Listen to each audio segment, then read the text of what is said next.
News Nation's Elina Shirazi live at the White House for us tonight. Elina, we see this final meeting, and Trump must be on the minds of both of these men today.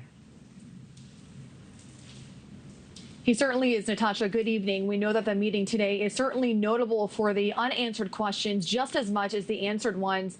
We know President Biden avoided a question on how both countries would move forward with North Korea, while the Chinese president, Xi, ignored a question on whether he was prepared for President-elect Trump. These conversations prevent miscalculations, and they ensure the competition between our two countries will not veer into conflict. Be competition, not conflict. That's our responsibility.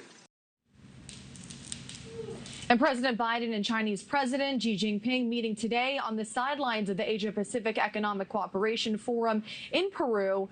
We know the two leaders discussing the recent election and the U.S.-China relationship moving forward. President Biden notably avoiding a question on what advice he would give Xi about President-elect Trump. President Xi, are you prepared for President-elect Trump?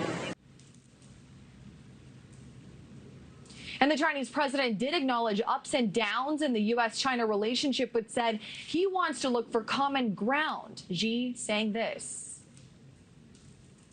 Our desire to carry forward the traditional friendship between the Chinese and American peoples remains unchanged.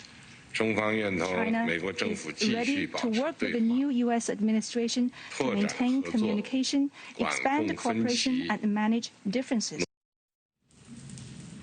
And we know Biden is urging Xi to help curb North Korea's mounting support for Russia in the Ukraine war.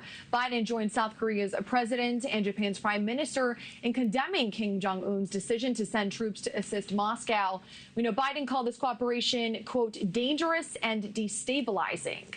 But back home here in Washington, we know President-elect Trump has made a few of his positions on Trump crystal clear, promising a tougher trade war with Beijing, including 60% tariffs on imported Chinese goods.